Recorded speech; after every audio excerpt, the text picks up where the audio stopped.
Hey folks, Rachana Ranade here and I welcome you all to lecture number 1, part 1 of the Futures and Options course. Started a what? Directly? No. I'm just shooting the introductory part. Then what is this lecture series all about? It's all about futures, options, option strategies, and option Greeks. What is the overall coverage? How much is the length of this entire video series? It's almost an 18 hours comprehensive course, and this is one of the longest courses that I've ever shot till date. I'm sure you all will be very excited to see through the entire lecture 1, part 1, which follows after this short introductory part. It's almost a 50 minutes lecture, so please see this whenever you have proper time. Sit back, relax, concentrate, and then watch this lecture. Don't watch it in a hurry, and then and only then will you enjoy. You will get the feel of the introduction of futures. At the end of the video, I'll talk about more and more answers to the various questions that are popping up in your mind right now. That how can we enroll for the entire lecture series? Are there any special discounts which are available or not? And many more questions which are popping up in your mind.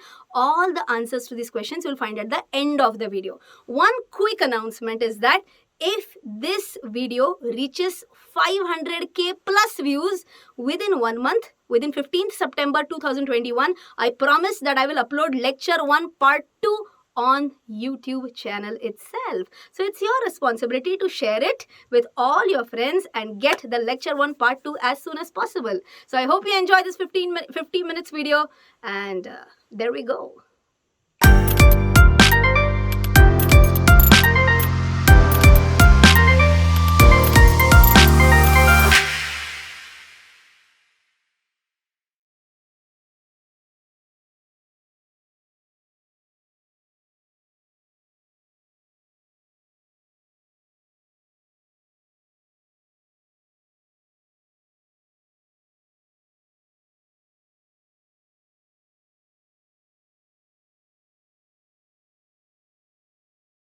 Hey folks, Rachana Ranade here and I welcome you all to our very first lecture of Futures and Options. My God, this has been such a long awaited series.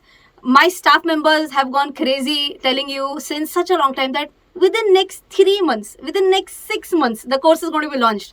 But I always wanted that feeling that whatever is going to be there in the F&O course has to be the best thing, right? Whom is this course applicable for is very important. Okay, I'm setting some base expectations that what you will get from this course and who should actually see this course. Okay, number 1, it should be seen by those people who have some basic understanding of the stock market. So if you have zero knowledge about the stock market and you say, first thing I'm going to do is I'm going to start trading in futures and options, you're going to be in like a very miserable position. In fact, I remember reading a quote that if you start trading in futures and options without having knowledge in futures and options, you will have no future and you will be left with no options. Okay, so don't be under that scenario. Don't be under that specific type of people. Okay, what you have to do is number 1, you have to have some basic knowledge about stock market. Number 2, ideally, you should be having some amount of knowledge about technical analysis. Now, why? Let's understand.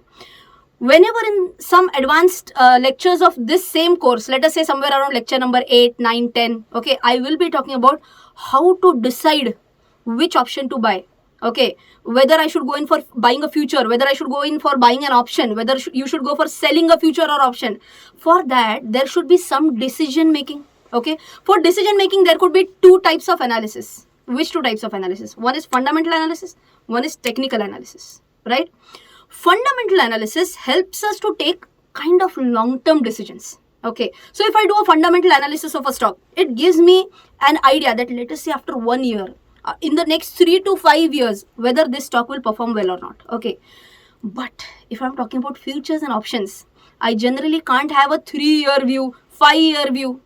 Okay, whenever it is about futures and options, it's obviously a short-term game.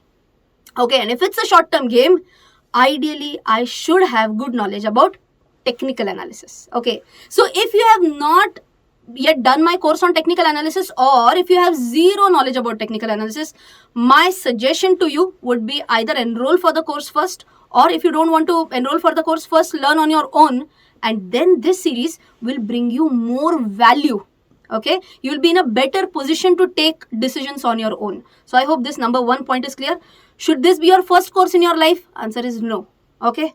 Number 2, what should be your mindset while learning this course? Okay, will I be like a full-time F&O player after doing this course? My answer is no for this. Okay, this course is targeted to those people who have zero idea about futures and options, or have very less idea about futures and options, or they have learned it long number of years ago and they want to do a refresher. They want to brush up their concepts. Okay, so the focus is going to be on understanding the basic concepts. The focus is going to be on application of these concepts. But if you are already a full-time trader, if you are already doing options day in and day out, you are applying loads of strategies, iron, condor, this, that, then ideally this will be a comparatively base level course for you. Okay, so I hope this second point is also very clear. If you are a newbie, if you have very less exposure to futures options, if you have done this course long years ago and you want a refresher, then this course is surely for you.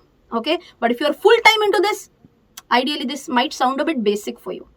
Okay, so keeping these two things in your mind, let us start with our course on futures and options. Well, so talking about futures and options, what are they? You might have heard about this name so many times. Futures and options are nothing but types of derivatives. Okay, now you might be like, first I did not know what is future, I did not know what is option, now I don't know one more term, and what is that? Derivatives, right? So now let's understand one by one what is the meaning of derivatives first. Okay, so in childhood days we used to have some basic jokes about 3 boys. First says, my dad is this much stronger. Second, ye to kuch bhi nahi, my dad is something like that. Okay, so in our new joke on futures and options, there are 3 kids. Okay, one from arts field, one from science field, and one from commerce field. Okay, so let us say a science student is first asked that what do you feel, what is the meaning of derivative? The science student might say that it is something that it is a byproduct, something like that. Maybe he might have seen my video on Aarti Industries, wherein we have talked about 6 level derivatives of benzenes. Okay, so science student might feel like a byproduct is something like a derivative. Okay, if you ask the same question to an art student might say that derivatives can be something like a contract, okay, wherein the value changes as per another asset. What is the art student saying? That it might be something like a contract whose value changes as per another asset. Surprised? Isn't this close to the actual definition of derivatives? Well, gone are those days when art student can get himself educated only from college. He can see my YouTube videos. Correct? He can get more and more knowledge from so many avenues over the internet, right? So art student definition is not that far away from the core definition. But now moving to the commerce student, if he is asked what is the definition of derivative, then he will say that derivative is a financial instrument which derives its value from an underlying asset. And I'm sure you have understood nothing, right? So with that, let's break the definition of what is a derivative, right? So what is the definition? Have a look at this. It is a type of financial instrument. Okay, we are going to break down the words. We are going to take out keywords and we are going to understand the meaning. It's a financial instrument which derives its value from what? From an underlying asset. So let's go one by one. First important word is what? What is a financial instrument? Okay, now let's quickly go to the definition of what do we mean by a financial instrument. Okay, again have a look at this definition. Financial instrument mein there are 2 major points to be understood. Number 1, financial instruments are assets that can be traded. Very important. What is a financial instrument? Financial instrument is an asset which can be traded. Okay, very important point. I'm going to take examples for everything. First, understand the concept. And second one, financial instrument is a real or a virtual document. Okay, you can actually, it's like a tangible, real, or it's like a intangible, virtual document representing a legal agreement involving any kind of monetary value. Okay, so now if you feel that the definition is a bit high level, don't worry, we are going to break it down one by one. First, we are starting with what's a financial instrument. What was the first point? I'm rereading it. First point says that financial instruments are assets that can be traded. Okay, I have 3 people from my organization only who are my compulsory students. They did not have any choice. Otherwise, their salary was going to be cut. Okay. So I'm going to ask some questions so that you get a classroom feeling, right? Otherwise, because of the pandemic, I did not have this opportunity to have a live batch in Pune. I would have loved to do that. But right now, I'm forced to do a studio shoot with only 3 people sitting in front of me right now. But just to get you that interactive feeling, right, I'm going to ask some questions to them. You also have to answer. Okay. So first is what? Financial instruments are assets that can be traded. What do you feel? Can shares be traded? Yes. Yes. Can debentures be traded? Yes. Can bonds be traded? Yes. Can a fixed deposit be traded? No. No. Fixed deposit cannot be traded. Okay. Because that is a difference. So for example, shares can be traded easily. You can buy, sell quickly. Debentures, same thing. Fixed deposit is not a financial instrument. Why? Because the tradability. Okay, this point, assets that can be traded. The tradability feature is not available in a fixed deposit. Is it an asset? Is fixed deposit an asset? Asset, so yes. But it is not a financial instrument. Why? Which feature is missing? Tradability feature is missing. Clear? Okay. So let's come to the second point of the definition. What is the second point? A financial instrument is a real or a virtual document. Okay. Again, let's take the same old examples. If I'm talking about a share, is there a real or a virtual document involved? Yes. Jhopu naka. Real or virtual document involved? Yes. Okay. Which document? Share certificate. Absolutely. Okay. Is it in a physical format? Ideally nowadays, no. Okay. But is it there in a demat format? Yes. Okay. So either it can be a real or a virtual document. If it's ticked off, yes. Second one is what? It represents a legal agreement. Is there a legal agreement if I'm talking about shares? Yes. And legal agreement ideally between whom? The shareholder and the company. Okay. So is there a legal agreement? Obviously yes. If I'm talking about a FD now, FD is also a legal agreement between whom and whom? Between me and the bank. Absolutely. So wahan pe there is a legal agreement, but it lacks tradability. Okay. And what is the last point? And it involves any kind of monetary value. It can't be something which does not have a monetary value. So again, let's come back to the same example. Shares, do they have a monetary value? Yes. Either it could be a face value or market value. Correct? Can I say same old story will happen for debentures? Yes. Same old story will happen even for bonds? Yes. Now is the definition easy? We have taken examples for each and everything. Okay. So now let's take one more example so that your thought process of what is a financial instrument is very clear. Okay. Financial instrument ke liye any other example can be what? Any examples from your side? Can I say my property is my... Okay. He's saying his property, land. Okay. Yeah. Can land be a financial instrument? Let's understand. Number one, is it an asset? Yes, it's an asset. It's an asset. Number two, can it be easily traded? No. Tradability mein there is going to be a problem. Okay. Right now we don't have any exchange wherein land documents can be traded. Now it could be such an amazing thing if I was in a position to trade my land based on some exchange. Can I say a similar version of that, if you have heard about this, can be REITs. Yes. Correct? REITs are real estate investment trusts. So right now I guess 2 or 3 companies are already there on the stock exchange whose REITs are available for trading. Okay. So REIT, let us change the example then. Okay. Can REIT be a financial instrument instead of our land example? Why land to gone? Why? The tradability is missing. So let's take an example of REIT now. Is REIT also a financial instrument? Number one, is that an asset? Yes. Is it tradable? Yes. Does it involve a real or a virtual document? Yes. It's available in the demat format, right? Number 4, representing a legal agreement. Obviously, yes, it does have a legal agreement. And does it involve any kind of monetary value? Again, answer is yes. Okay, so I hope what is a financial instrument is absolutely clear. Why were we learning what is a financial instrument? Because let's go back to the definition of derivative. Derivative had 2 main points. One, derivative is a type of financial instrument. Now we know very clearly what is a financial instrument. And what is the second point? That it derives its value from an underlying asset. Okay. So now what do we mean by deriving its value from an underlying asset? Let's take a simple example. Okay. If I'm talking about opening my own shop, selling cold coffee. Okay. Assume that people start hating my teaching. Okay. Everyone says the worst teacher in this universe is example. Okay.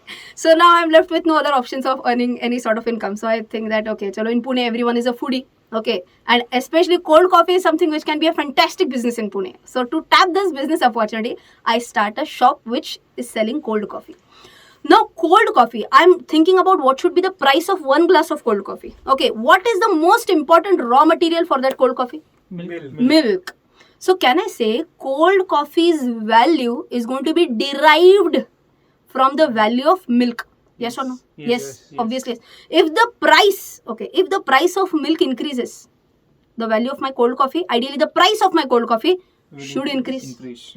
If value of milk decreases, ideally the value of my cold coffee should also decrease. Okay, keeping all other things normal, because as a businessman I can also try and earn some more profit. Acha, value of milk has decreased or what? Still I will keep the cold coffee price same.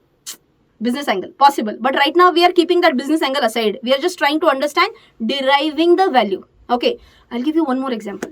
Let's say I'm talking about sugar. Sugar derives its value from what? Sugar cane. Okay, so assume sugar cane prices go up, my price for sugar will go up. And if sugar cane prices go down, ideally the price of sugar will also go down. Simple. Okay, go down म्हणजे go down नाही आणायचं तुला go down वाटतं पण go down. Okay, right. So I hope you have understood what do we mean by deriving its value from something. Okay, chalo, one last example. Now that you've understood both the terminologies, ideally, what is a derivative? Two main points. One, it should be a financial instrument. Number two, it should derive its value from something. Right now, can I say your knowledge is being derived from my knowledge? If my knowledge increases, your knowledge is also going to increase. Knowledge can't decrease as such, so we can't take a downward example. But if I upgrade myself, if I keep myself updated, and if I keep on passing this knowledge to you via YouTube videos, via Instagram reels, whatever, automatically your knowledge is going to increase. Yes? So can I say that my knowledge or your knowledge is a derivative of my knowledge? Yes? But let's get back to the definition. But is it trading? Is it going to trade? So for that, definition had two parts. What were the two parts of the definition? The first part is it should be a financial instrument. And second one is what? It should derive the value from an underlying asset. Is the second term ticked off for my knowledge? Second term was ticked off. You are deriving knowledge from my knowledge. But is it a financial instrument? No. मेरा ज्ञान बिकाऊ नहीं है. Simplicity is what I'm selling. But knowledge is something which I'm not selling right now. Okay. So coming back to our example, my knowledge, or I can say your knowledge, is not a typical derivative of my knowledge. And we can also say it is not trading. Correct. So it's also not trading. So basically the financial instrument wala condition is only killed. So first condition was not met, and that's why this knowledge definition or knowledge example just goes away. Okay. Enough of non-financial examples. Okay. Now let's go to financial examples, but in a short break. Well, so let's move ahead with few more examples. Examples not about non-finance now. Enough of sugarcane, cold coffee, milk. Now let's get back to basics with finance related examples. Okay, there are different types of derivatives. If I'm talking about various types, the first one can be a stock derivative. Okay, now please don't ask what's a derivative. Okay, two major things always keep in your mind. Number one, it has to be a financial instrument. Number two, it should derive its value from underlying asset. Okay. So what is exactly the meaning of underlying asset will be much more clear to you after you understand this segment of another 10-15 minutes. Okay. So let's understand the example of a stock derivative. Okay. So let's say I'm talking about HDFC Bank. Okay. Now HDFC, okay, I'll do like this. HDFC Bank and HDFC Bank derivative. Okay. Ma'am, are there any examples of derivatives? Futures and options. These are examples of derivatives, right? So let's say HDFC Bank stock. Okay, and HDFC Bank future, that's a derivative. If HDFC Bank stock goes up, ideally the HDFC Bank future will ideally go up. And if my HDFC stock goes down, my HDFC future will also go down. Okay, HDFC Bank future will also go down. Okay, in simple words, can I say HDFC Bank future derives its value from what? Derives the value from HDFC Bank stock. HDFC Bank shares. Simple. Okay. One more example, chalo, quickly. Tell me, if I'm talking about Reliance Industries share, Reliance Industry futures. Okay, if Reliance Industry share goes down, this is going to derive its value from what? Shares. So this is ideally going to go down. Simple. These are examples of what? Examples of stock futures. Okay, I'll take another example, but now of index futures. Now you'll be like, what is an index future? So ideally, if you have done my basics of stock market course, you will be very much aware about two basic examples of Indian stock market indices. Number one is Nifty. Number two is Sensex. Okay, very common examples of indices in Indian stock markets. Let's take an example of Nifty. Okay, now Nifty is not a stock. Okay, Nifty is an index. If you want to know more about what is Nifty, what are its components, constituents, okay, we have a separate blog. Whenever time permits, you have to go to my website rachanaranade.com, have a look at this blog after watching this video, obviously, but then you will get a better understanding about Nifty components and few more things. Okay, so let's understand. Here we have Nifty and we have a Nifty future here. Okay, Nifty derivative here. If Nifty goes up, ideally Nifty future will also go up. And same thing, if Nifty goes down, Nifty future will also go down. Okay, in simple words, can I say Nifty future derived its value from Nifty? Yes. Okay, and is Nifty future also a financial instrument? Yes. Again, because we said has a monetary value, is tradable. All these are fitting into our basic definition parameters, right? So index derivatives also is clear. Third can be a commodity derivative. Now what's a commodity derivative? There can be agro derivatives. There can be bullion derivatives. What is a bullion derivative? For example, we have a gold derivative also. Now what will happen? So let's understand. Gold futures. Okay, if the value of gold goes up, then value of gold derivative, gold future will also go up. In simple words, can I say the gold future derived its value from gold. And gold here in our technical word is what? Is underlying asset. Okay, can I say same old story? I can just copy paste for silver. Silver price, silver future. Silver price goes down, future ka price will go down. Simple. Okay, rather than talking more and more examples about commodity futures, or I can say bullion futures or bullion options, now let's take an example of agro. Okay, for agro I can take example of turmeric. Haldi, turmeric. Okay, so what will happen? Understand, if there is a futures contract for turmeric, there is a derivative contract.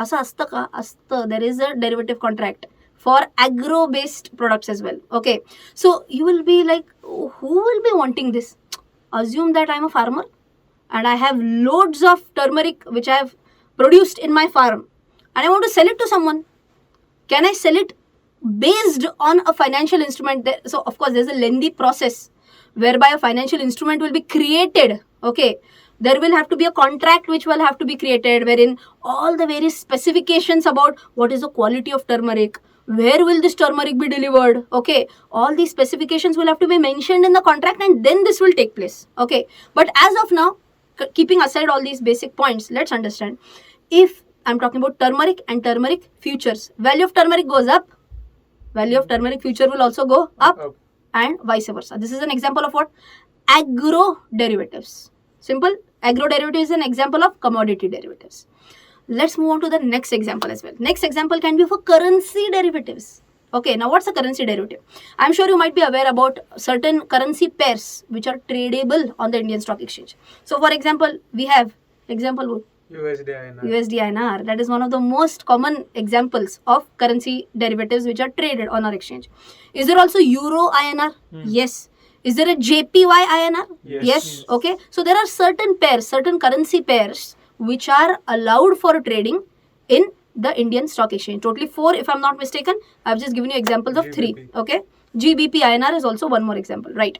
So again, let's take this example. If USD, US dollar becomes strong, okay, then what will happen? The underlying future will also go up. It goes weak, the future will also go down. I hope this is very well now drilled into your mind with so many different examples. Can I say the underlying concept is same? It's just that the instruments are changing. We started with what? Stock derivatives. Then I gave you an example of what? Index derivatives. Then I gave you an example of commodity derivative. Then I gave you an example of currency derivatives. And final example can be of interest rate derivatives. Okay, to be very honest, for retail individual investors like you and me, interest derivatives, I really don't know anyone in my friend circle also who does day in and day out of interest rate derivatives. Okay. Second, even comparatively, commodity derivatives are comparatively on a lower side. Okay, I'm talking about normal retail individual investors. Third, even if I'm talking about currency derivatives, that also trading is comparatively lesser. Okay, so what we are going to do, we are going to touch upon these concepts, we are going to understand these concepts, but whenever we are going to go in detail, we are going to go in detail only for stock derivatives and index derivatives. Okay, so last example is what? Interest rate derivatives. Again, same thing, interest rate go up, then my futures will go up, down, down, vice versa. I hope all the examples of these derivatives, different types of derivatives, are absolutely. So let's move on with this. Yes, doubt. My basic question. Hmm. So you said the price of the derivative will be dependent on the underlying. Correct. So every time this underlying is fixed, or is it going to change? Oh, so price of underlying you're saying? No. You said the derivative is the price is dependent on the underlying. Correct. So is it possible that the underlying itself will change? So for example, you're saying gold changes to silver, something like that. Yeah, if let's say it's a gold During future, the contract? Yeah. No, not possible. So is it always fixed? It will be fixed. If I'm talking about during a contract, assume that you have entered into a contract for gold, and tomorrow morning you come to know that gold has turned into silver. That's not going to happen. If it's a 3-month contract for gold, it will remain same for that at least 3 months. Okay, once this contract expires, can someone create a separate contract for, let us say, instead of 24 karat gold, one more new contract will be created for 22 karat gold? Yeah, that's what my question is. Can underlying itself change? Underlying can't change during the contract. During the contract. It can't. Okay. Because otherwise, you only tell me, okay, you have sold a contract, I have bought a contract. Okay. So for me, I'm paying you money. Correct. Okay. So right now I tell you that you sell me a 22 karat gold ka contract. So I have paid you as far as 22 karat is concerned. But then I tell you at the expiry of the contract, now give me 24 karat gold. Oh, okay. Nahin, because then it will be loss for that person. Right. He has taken only 22 carats ka money. And how can he give me actual 24 karat gold? So during the contract, it can't change. So right. Again, so what I want to understand, that once a contract is, let's say we enter into contract, the specifications are fixed. Specifications are absolutely fixed. So I'll give one more example. So like I talked about 22 karat gold, 24 karat gold.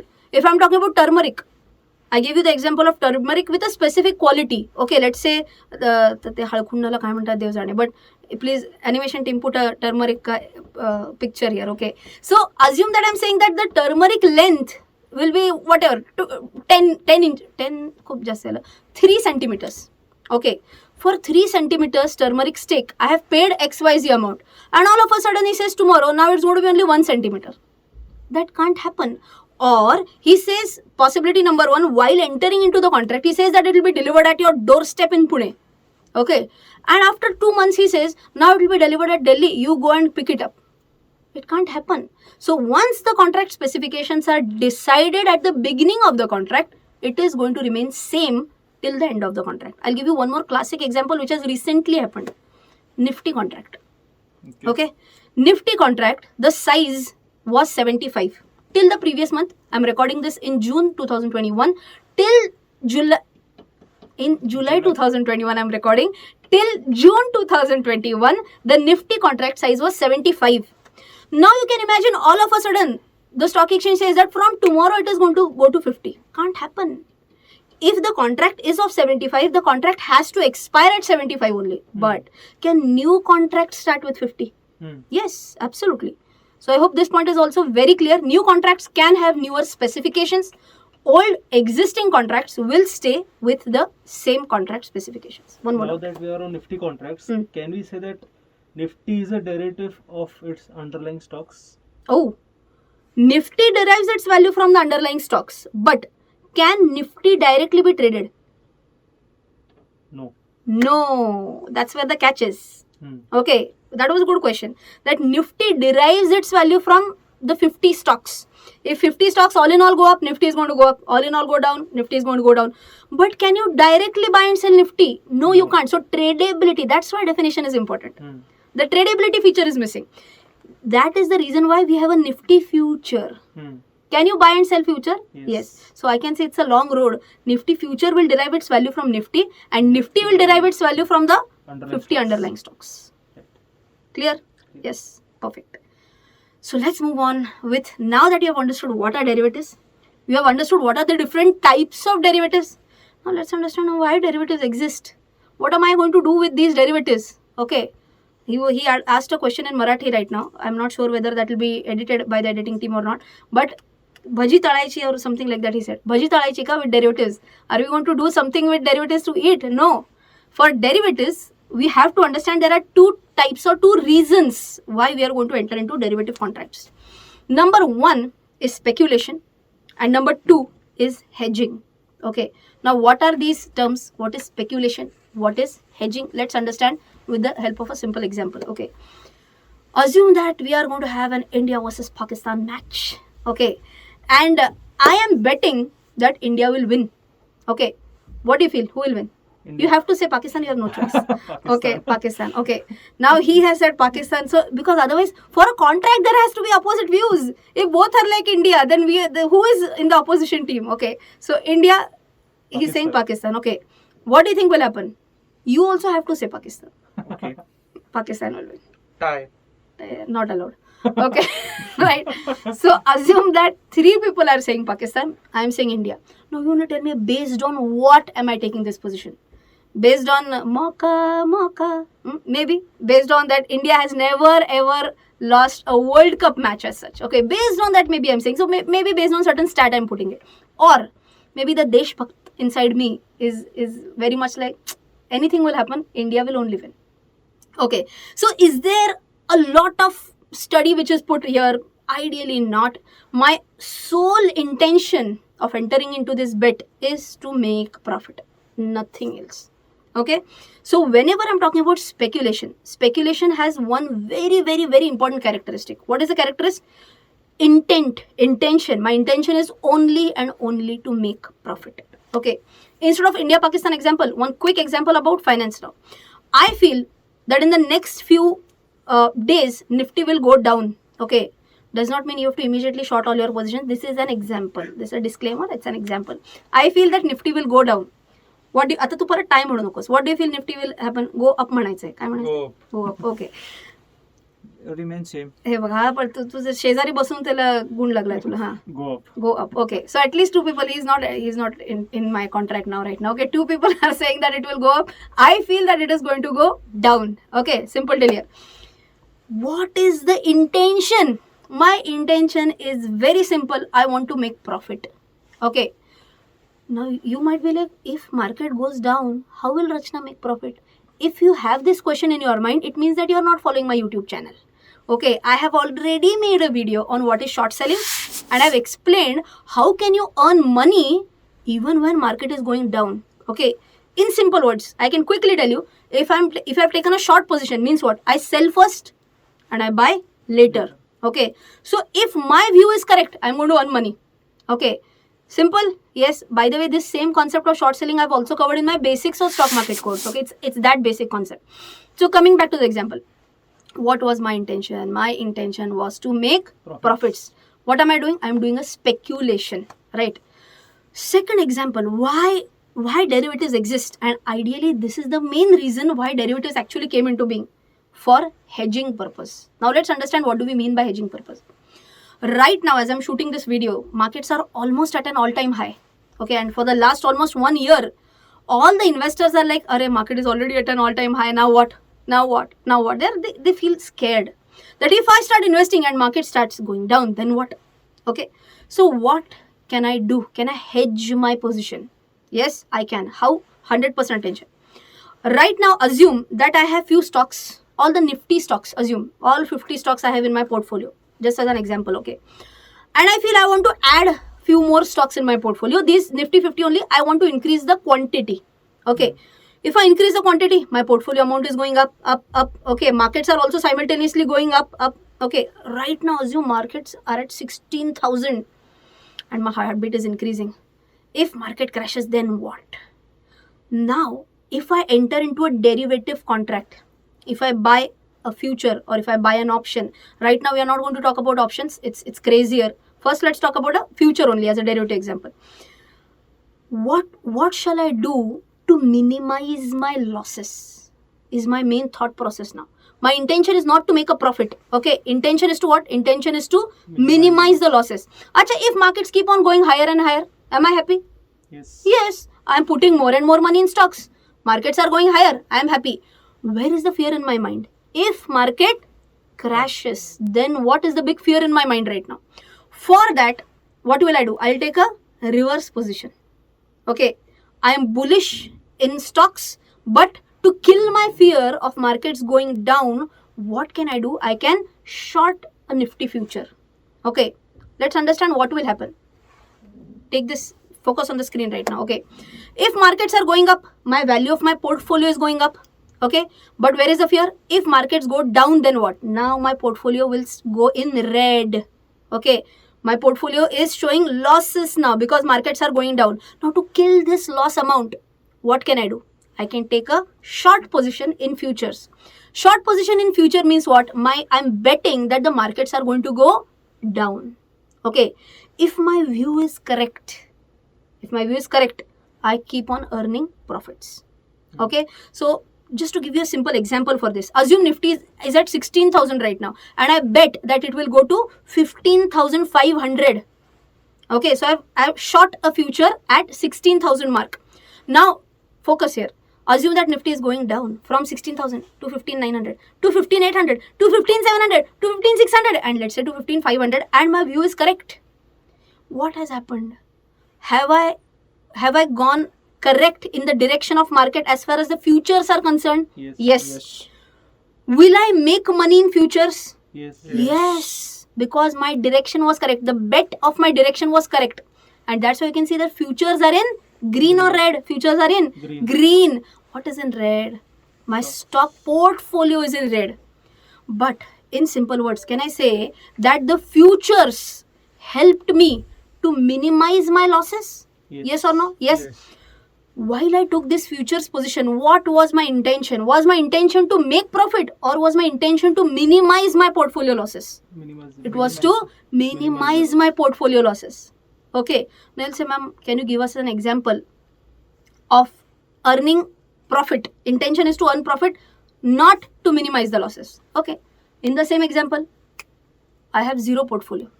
I have no stocks in my portfolio. Okay. Now, even if markets go down, do I have any fear?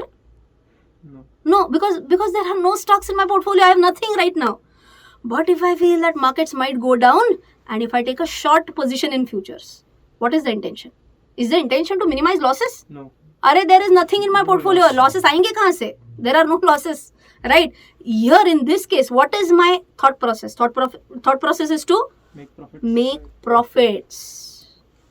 I hope the example is absolutely clear. Okay, let's take you back to the India-Pakistan example. Assume that I was saying India will win. He was saying Pakistan will win. He was also saying Pakistan will win. Now I'm in a pressure position. Really, if Pakistan wins, then what? It's 2 versus 1. I might lose money. So now, with an intention to reduce the losses, if I enter into a bet with this third person who is saying that India will win, now I will make a bet with him stating what? Pakistan. Now I will say that Pakistan will win. Okay, so what will happen? So let's take this payoff. What will happen? Assume if Pakistan wins, what will happen? For 2, I have lost the bet. But for 1, I have won the bet. For 1, I have won the bet. Wow. Okay, so in this case, the third contract, the third trade, was it done with an intention to make profits or was it done with an intention to minimize the loss? To minimize the loss. I hope this is clear. So can derivatives be used as a tool to either make profits or to reduce the losses, to hedge the losses? Both are possible. To be very honest, derivatives were introduced with an intention to hedge the losses. Okay, but all the retail traders are in the dabang category. Majority of them will not take a position to hedge the losses, but they will take positions in futures and options to earn profits, to make profits. What exactly is hedging? Oh, hedging is same. The point I told you, hedging means what? Taking a position with an intention to minimize the losses. That is the simple meaning of hedging. And taking a position with the intention to make profits is speculation. Not in terms of finance, in terms of a real example. In terms of real example, hedge is mainly same thing, no? Otherwise, what is the It is like what we say na, बारिश होगी तो छाता लेके जाओ. So same thing. To minimize my losses is generally what I say in finance. But like he gave one more simple real life example. If I feel that okay, I'll give you corona example only. If I want to go out for some emergency, and I know that if I go out without a mask, then I might get infected. So how do I hedge myself? Hedge can be like protection. How do I hedge myself? I wear a mask and I go out. That's how I hedge myself. If I feel that it's going to rain, I carry an umbrella. That's how I hedge myself. Simple. But again, moving to practical examples, moving to finance examples, I hope hedging, speculation, both are clear. Good. So let's start with the history and regulation of derivatives. Okay.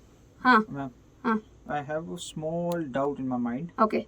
You said that shares are financial instruments, and on shares we have a derivative. Correct. So they are financial instruments. Correct.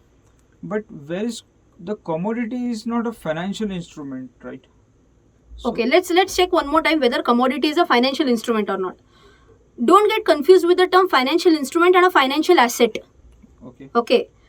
Maybe flow mein agar if I've said financial asset, I just mean financial instrument. Okay. So let's go back to the definition. I'll display the definition here one more time so that there's no confusion. Okay.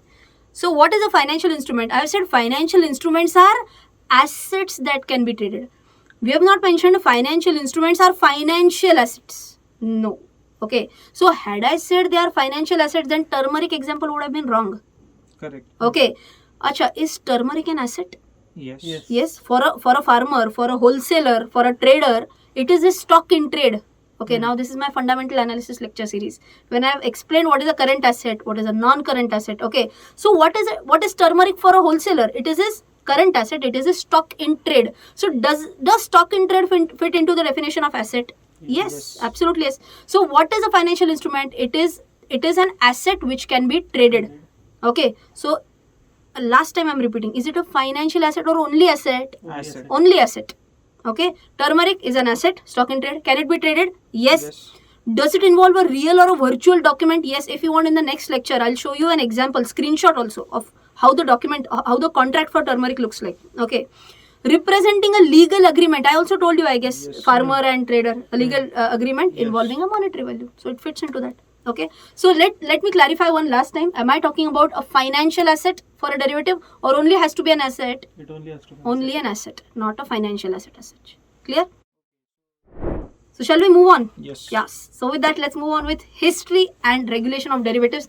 To be very honest, this is kind of theoretical part, but thoda theory hai zaruri, right? A little bit of theory, not much, just 2-3 more minutes. You need to understand where did this originate from, where did it come in India. Some base facts I'm going to talk about, not absolutely in detail. Those who might have studied Japan back in what year is that, 1930s and all that.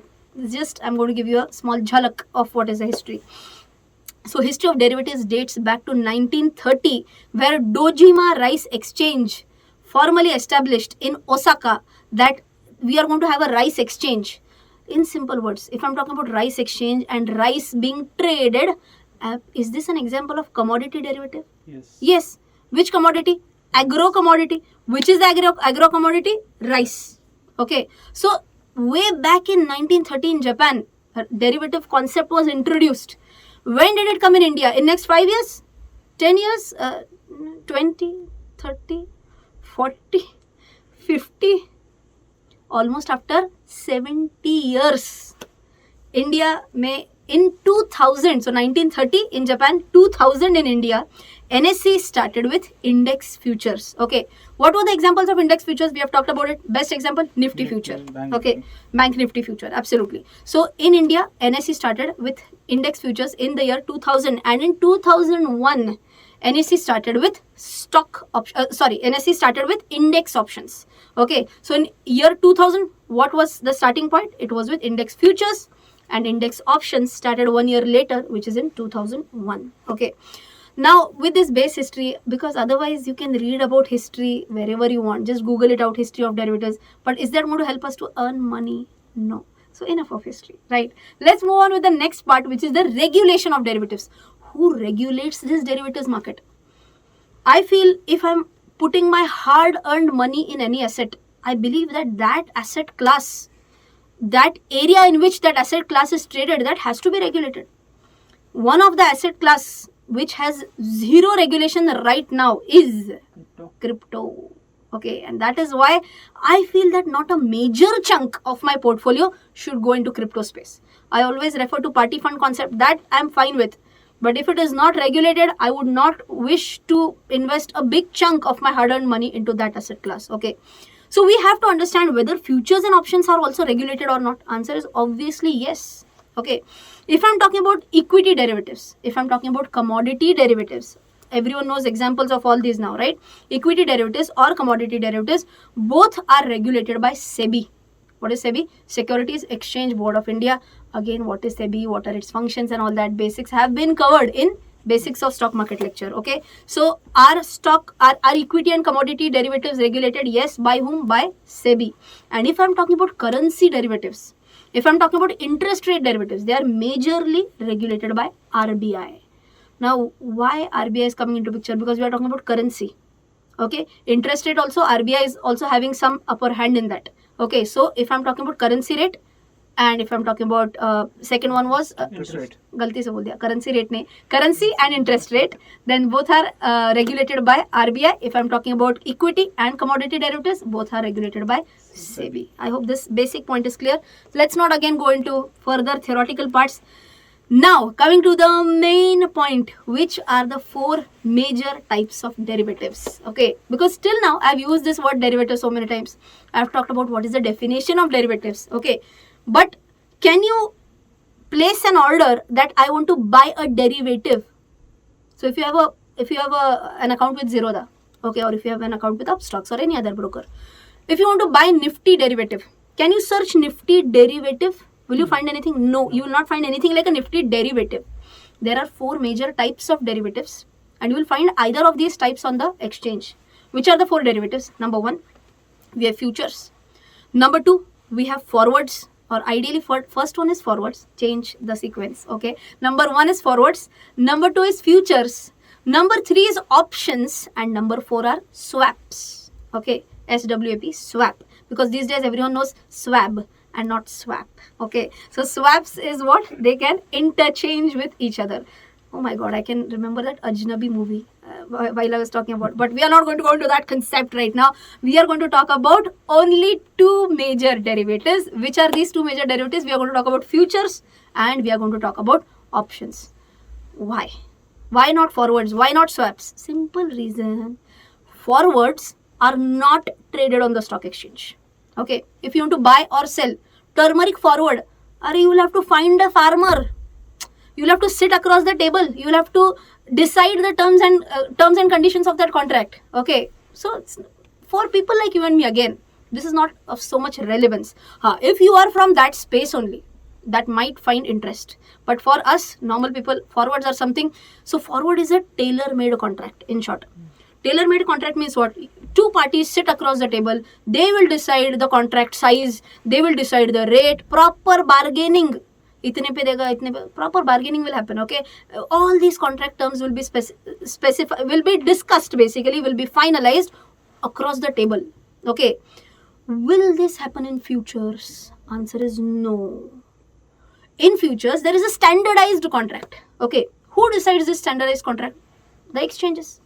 Okay, so let us say if I'm talking about a Nifty contract, for Nifty, the exchange will decide. Of course, there are again certain sub-entities which are involved here. Let's not go into the back-end work, but it is like a specified contract. Now, what is a specified contract? If you remember, I gave you the example just some time ago. Earlier, Nifty lot size was how much? 75. Now they said we'll take it down to 50. Okay, so does it mean that I met the chairman of National Stock Exchange and I said, sir, we have to reduce the contract size? Did this happen? No. This does not happen across the table. These authorities will take a decision and they'll just tell us the decision. They're not asking us, they're telling us that from next month, it is going to be 50. End of the story. Is there any bargain? Thoda baga na, bagun gya na. No bargaining here. Okay. So which two contracts trade over the stock exchange? Only futures and options. And that is the reason why many a times you might have heard about I trade in F&O. And what is this F&O? Futures and options. Okay. What about the last one, swaps? Again, same thing. For swaps, they are not traded on the stock exchange. For that, generally swaps will be done by institutional players, not even by retail individual investors. So are we going to talk about the first and the fourth one? Answer is no.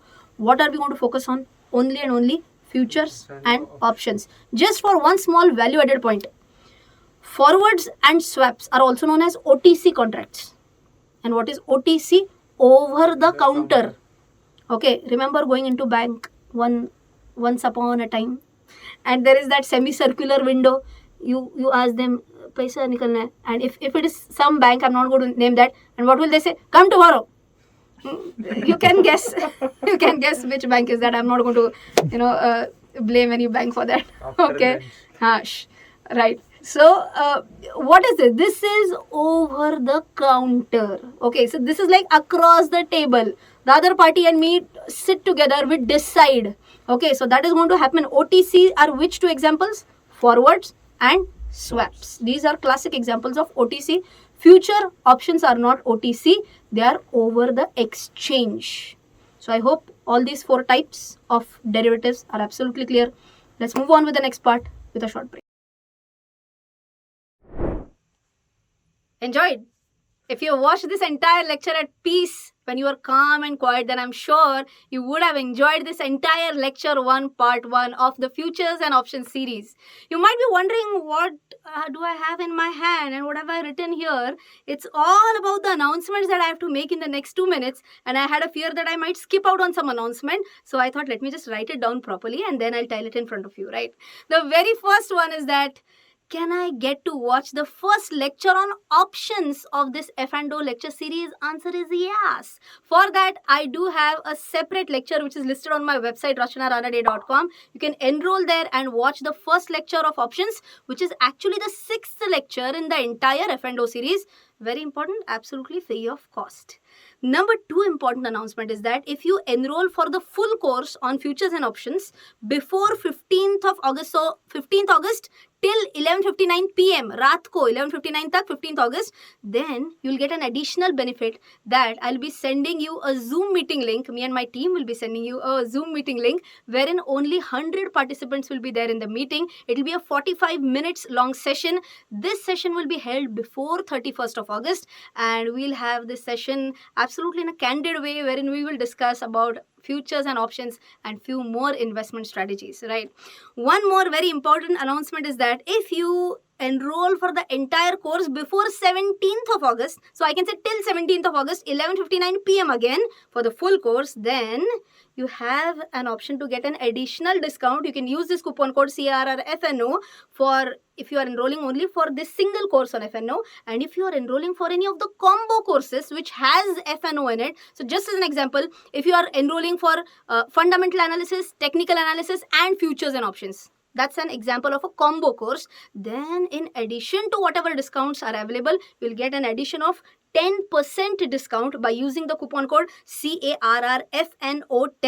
If you're going ahead with the combo course, we are also happy to tell you that you will be getting a merchandise of your choice absolutely free of cost. Plus, you'll be getting a small bookmark which I have personally signed, and I hope you will enjoy all these benefits if you enroll for the combo course before 17th of August, 11:59 p.m. Any other announcements? Answer is yes. There are a few more additional benefits. What? Number 1, whatever doubts you have in the F&O course, all your queries will be solved through WhatsApp, email and through the Discord channel discussions. I will be giving you one live session every month on Discord. You'll be like, ma'am, what is Discord? How will I get everything? Everything you'll get. After 20th of August, my team will be sending you separate emails which will help you to join my Discord channel, and I will be starting the Discord live sessions from September. So I'm sure you'll be enjoying all these Discord sessions as well. All your queries will be solved by my team. Don't worry. In addition to that, one very important point is that you'll also get a certificate of completion if you get at least 60% marks in the MCQ test, which is there at the end of this course. If you want to know more about this course, as I've already mentioned, the link is there in the description box. There is a pinned comment as well. I am already introducing this course at a 40% discount to the actual price. So go check out my website. I'm sure you will be excited as I am. So till then, take care. Jai Hind. Watch the lectures and bye-bye.